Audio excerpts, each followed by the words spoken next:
doutrinação e diálogo. Quais são as funções desse doutrinador na casa espírita, ou como muitos chamam, dialogador, né? É a mesma coisa ali. Então vamos falar sobre essas funções, que capacidades você precisa ter para ser um bom dialogador na casa espírita.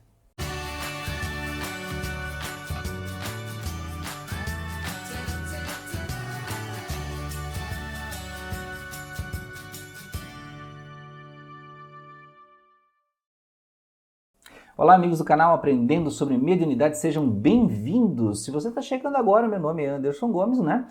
E vamos falar um pouco sobre a questão de ser doutrinador ou o dialogador na casa espírita, né?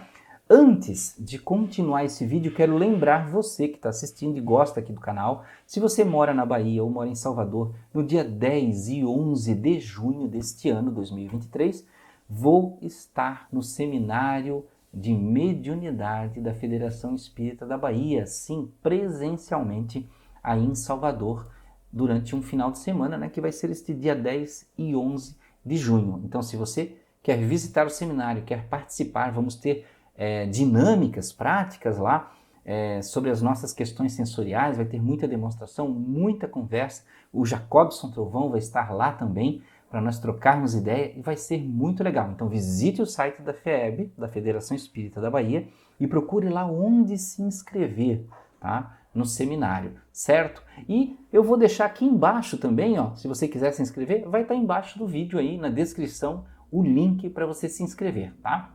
Então vamos continuar agora falando desse assunto, que é sobre doutrinadores. Hoje, né, eu fico falando os dois, porque tem casas espíritas que chamam de doutrinador. Porém, é um nome tão antigo e às vezes remete a algumas situações negativas. Algumas casas já chamam de dialogador, porque é aquele que vai conversar com o espírito.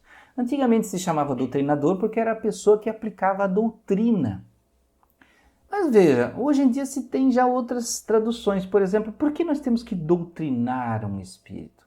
Ensinar a doutrina espírita para ele, mas ele sendo um espírito, então não faz muito sentido. Então, quem sabe o nome de dialogador seja até um nome mais adequado para nós definirmos essa função. Para quem não sabe, o que é esse dialogador, o que ele faz nas sessões espíritas? Ele é a pessoa que conversa com o espírito que está dando comunicação através do médium, o médium de incorporação, psicofonia. Então, este trabalhador da casa espírita ele tem a função como se fosse um terapeuta. Ele vai conversar com o espírito, ele vai deixar que o espírito fale e vai dialogar com ele para ver quais são as necessidades dele, no que ele pode melhorar, né? Os espíritos têm problemas diversos, desde o trauma da morte, a apegos, quer voltar para o corpo, quer voltar para a família, não queria ter morrido. Às vezes os traumas remetidos às doenças, problemas, sente coisas do corpo ainda. Muitas vezes espíritos revoltados, porque não queriam ter morrido, então tem raiva. Às vezes estão apegados aos bens materiais. Muitas vezes estão apegados a relacionamentos, né? Com dominadores ali de relacionamento, que tinham relacionamentos tóxicos. Às vezes apegado ao passado, a encarnações lá de trás, a diversos tipos de situação.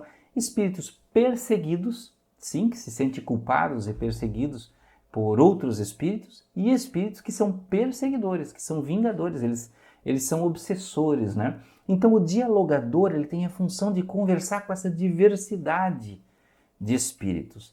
Então é muito importante que o dialogador ele esteja preparado para conversar, porque é uma função muito importante.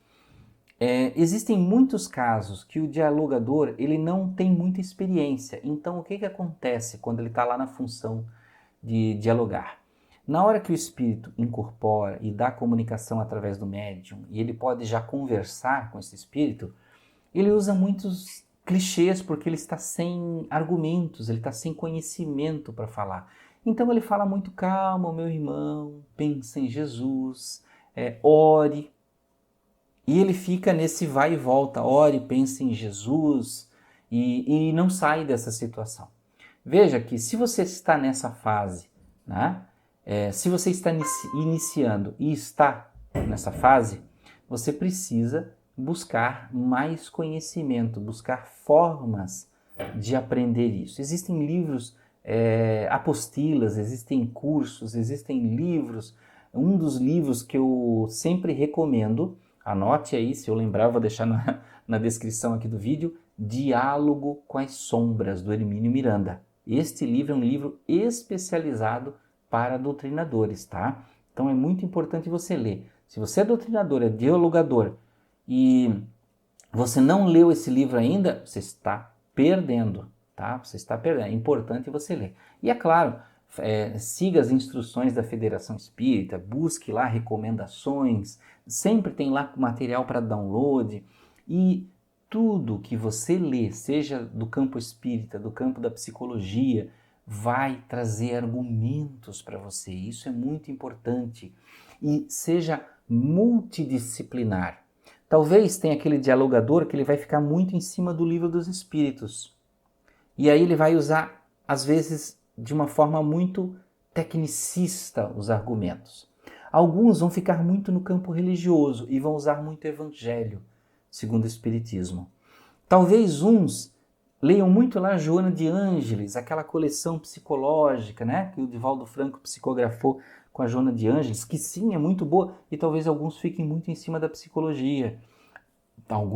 Muitos não estão em nenhum dos campos. Como eu falei, está lá no clichê, pense em Jesus, né? Olhe para essa luz, pegue a mão desse irmão e não desenvolvem os argumentos, tá?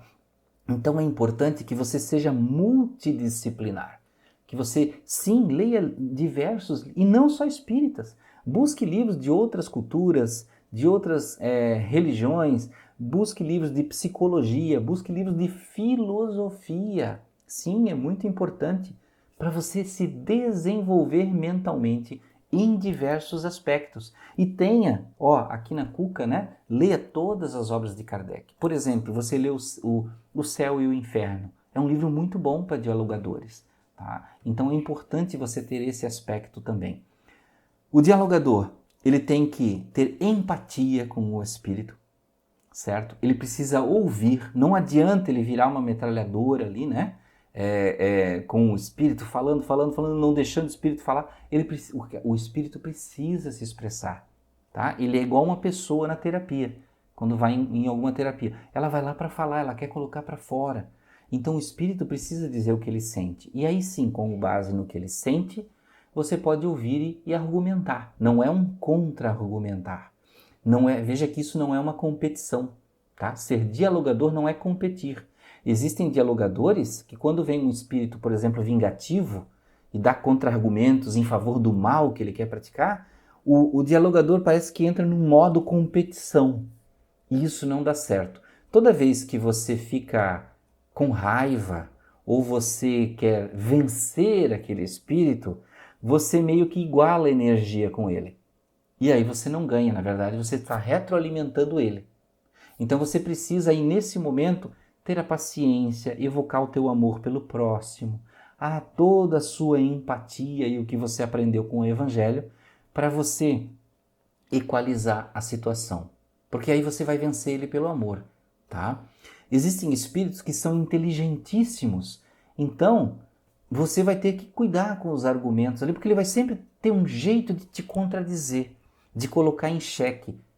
Não entre, principalmente, não entre em competição com esse, porque aí você perde, tá? De repente, talvez aí a melhor estratégia ser mais evangélico, né? Então você tem que ver os aspectos de cada espírito para saber que linha de argumentos. Isso é aquele livro que eu falei para você, né? Se eu lembrar, eu vou tentar colocar a foto aqui do lado da capa, né? Diálogo com as Sombras. Este livro vai te ajudar porque ele fala de cada tipo de espírito, tá? Então, meus amigos, se você é dialogador ou doutrinador, como muitos entendem, estude bastante, leia bastante, assista palestras no YouTube se você não tem dificuldade com a leitura, palestras no YouTube, muita palestra no YouTube, né? Palestras sobre psicologia, sobre filosofia, e escute lá o Rossandro Klinge, escute lá o Haroldo de Oliveira, escute o Divaldo Franco, tá? E uma série de autores espíritas que tem por aí, ouça muita coisa para desenvolver você e a sua capacidade de você se expressar. Não se sinta intimidado, nem sinta vergonha de falar, porque afinal de contas você está ali num grupo que são seus colegas, são seus amigos, colegas participando. Então você está ali para ajudar, certo? E quanto mais você desenvolve suas capacidades, melhor você pode ajudar o espírito. Veja, você não é dono da razão naquele momento. Você não está ali para ser o salvador do mundo, então você não é responsável pela salvação daquele espírito. Tenha sempre isso em mente. Quem se salva é ele, não é você. Você tenta salpicar argumentos, você tenta semear ideias. Se ele fazer essas ideias florescer, o mérito é dele, não é seu, certo? Então, lembre-se sempre disso, você não é o salvador do mundo, tá? E às vezes os espíritos têm que voltar mais vezes também para ser ajudados. Um outro ponto importante que os dialogadores têm que saber é que não necessariamente, como muitas pessoas acreditam, o dialogador tem que ser médium, tá? Muitas pessoas acham assim, para ser dialogador tem que ser médium. Ou ao contrário, não pode ser médium. Não, nenhum nem outro, né? Você pode não ser, mas se você for médium também vai ajudar. E muitos doutrinadores ou dialogadores que nem se acham médiums, eles descobrem a mediunidade durante a doutrinação, porque eles começam a receber repercussão energética e ver imagens ou pensamentos do espírito. Eles começam a se entrelaçar com o que o espírito sente. E aí onde vem as inspirações de que rumo ele precisa tomar na conversa. Às vezes saber que aquele espírito que está ali, às vezes dizendo que é um coitadinho, ele está enganando. Na verdade é um espírito muito maléfico. Ele está fingindo ser um coitadinho para tomar o tempo da reunião mediúnica. Às vezes um espírito que está ali dizendo que ele é um coitadinho e queria voltar para casa, na verdade não é que ele sente saudade da casa, ele quer voltar para casa para dominar o lar, para retomar os bens dele, para controlar as pessoas que ficaram lá. Então, o dialogador ele tem que ser astucioso também, né, na sua observação. Ele tem que saber quando ele vai ser leve, né, e usar o evangelho, e ele tem que saber quando ele precisa ser determinado e muito assertivo, às vezes quase que dando uma ordem, quando é um espírito negativo que quer bagunçar a reunião mediúnica, ele tem que ser um pouco mais duro, mas não numa ideia de ser violento, crítico ou agressivo com o espírito, mas de ser assertivo, dizer, olha, você não pode fazer isso aqui, você precisa se comportar porque você está aqui para ser ajudado e respeitar aqueles que estão aqui prestando um serviço. Às vezes você precisa ser mais duro, direto, tá? Então veja, meus amigos, que isso assim, é uma pincelada de diversos aspectos necessários para o dialogador. E sempre conversar com os colegas, ter um bom entendimento, às vezes comentar as comunicações depois que acaba a reunião mediúnica, para que eles entrem em entendimento, para que eles tenham sinergia com os colegas ali. Tá? E isso é muito importante, porque se o dialogador ele não tem essa sinergia, esse entendimento com os colegas, ele tem algo contra esse ou contra aquele, ele não vai conseguir fazer um bom trabalho. Ele vai acabar dificultando o trabalho. Né? Então, meus amigos, espero que tenham gostado do vídeo. Muita paz, muita luz. Até a próxima.